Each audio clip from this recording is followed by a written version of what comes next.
जय श्री कृष्ण, जय जगन्नाथ। श्री जगन्नाथ धाम के पवित्र चैनल पर आपका बहुत बहुत हार्दिक स्वागत है। हम आपको रोज ही ठाकुर जी महाराज श्री जगन्नाथ भगवान की कथा श्रवण कराते रहते हैं। किसी ने मेरे को पूछा कि आप ये वीडियो क्यों बनाते हैं और क्यों भगवान जगन्नाथ जी की कथा सुनाते हैं, इसका क्या कारण है।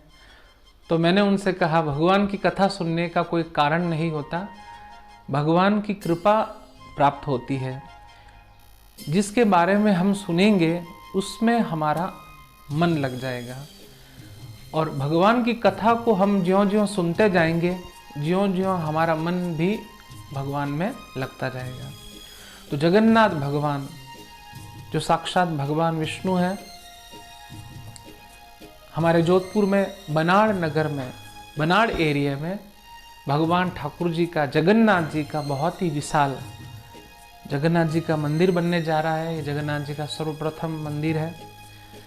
तो कुछ समय बाद ही भगवान की प्राण प्रतिष्ठा भी होगी। अभी मंदिर निर्माणाधीन है।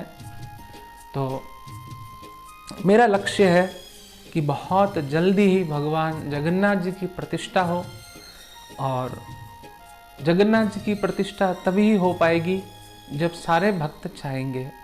तो आप सभी भक्तों से मैं निवेदन करूंगा, आप इस मंदिर कार्य में तन मन और धन से सहयोग जरूर करें। और कोई भी धर्म का कार्य होता है, कोई भी पुनीत कार्य होता है, कोई भी सत्कार्य होता है, कोई भी एक व्यक्ति उस कार्य को नहीं कर सकता। जगन्नाथ जी का विशाल मंदिर बनने जा रहा है, तो हमें इसमें सहयोग जरूर करना चाहिए, क्योंकि जगन्नाथ अर्थात पूरे जगत के नाथ।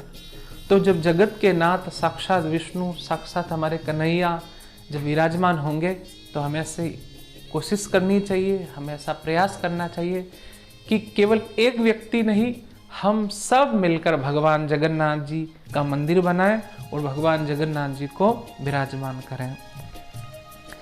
द्वापर युग में एक बार भगवान श्री कृष्ण की धर्मपत्नी 16,108 रानियां थी भगवान के। तो 16,108 रानियों ने अपने सासू, जिनका नाम था रोहिणी जी, भगवान कृष्ण की माता, वसुदेव जी की दो पत्नी हैं, एक का नाम है देवकी और दूसरी का नाम है रोहिणी। तो द्वारका में 16,108 रानियों ने रोहिणी जी से कहा कि आप हमें ठाकुर जी महाराज की, भागवत जी की कथा सुनाइए।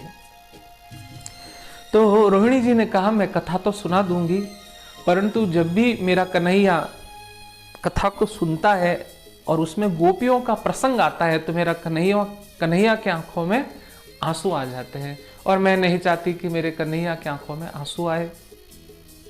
तो सभी 16,108 रानियों ने कहा कि अभी तो भगवान बाहर गए हुए हैं, तब तक आप हमें कथा सुना दीजिए। तो रोहिणी जी ने कथा शुरू की। कथा शुरू करने से पहले रोहिणी जी ने जो है सुभद्रा को दरवाजे पर बिठा दिया, और दरवाजे पर बिठा कर कहा कि तू ध्यान रखना कन्हैया आ न जाए। अब सुभद्रा बहन जो है ठाकुर जी की, वो दरवाजे पर बैठी है, और इधर अंदर 16,108 रानियों को कथा सुनाने के लिए रोहिणी जी ने प्रारंभ किया। उसी समय भगवान कृष्ण और बलराम आने लगे। सुभद्रा जी दरवाजे पर बैठी है, अंदर कथा चल रही है। सुभद्रा जी ने दोनों भाइयों को रोका और कहा, आप अंदर नहीं जा सकते। भगवान ने कहा, क्यों?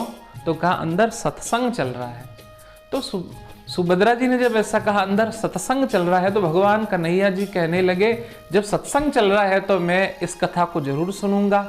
भगवान ने अपना कान लगाया दीवार पर। जब कन्हैया जी ने कान लगाया, तो हमारे बलराम भैया ने भी दीवार से कान लगाया कथा सुनने के लिए।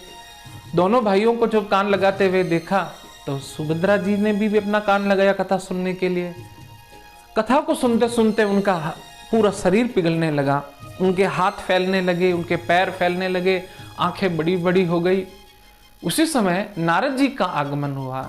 नारद जी ने भगवान का जब ऐसा स्वरूप देखा, तो नारद जी ने कहा, प्रभु आपकी आंखें बड़ी बड़ी हो रही है, आपका पूरा शरीर जैसे मोम पिघलता है ऐसे पिघल रहा है। आपका ये रूप, आप तीनों भाई बहन जैसे मुझे आज आप दर्शन दे रहे हो, ठीक ऐसे ही कलयुग जब आए तो आप तीनों भाई बहन ऐसा ही दर्शन देते रहे। तो भगवान बोले तथास्तु। उसी कारण से आज ये तीनों भाई बहन जगन्नाथपुरी में विराजमान है और अपने भक्तों को दर्शन देते रहते हैं।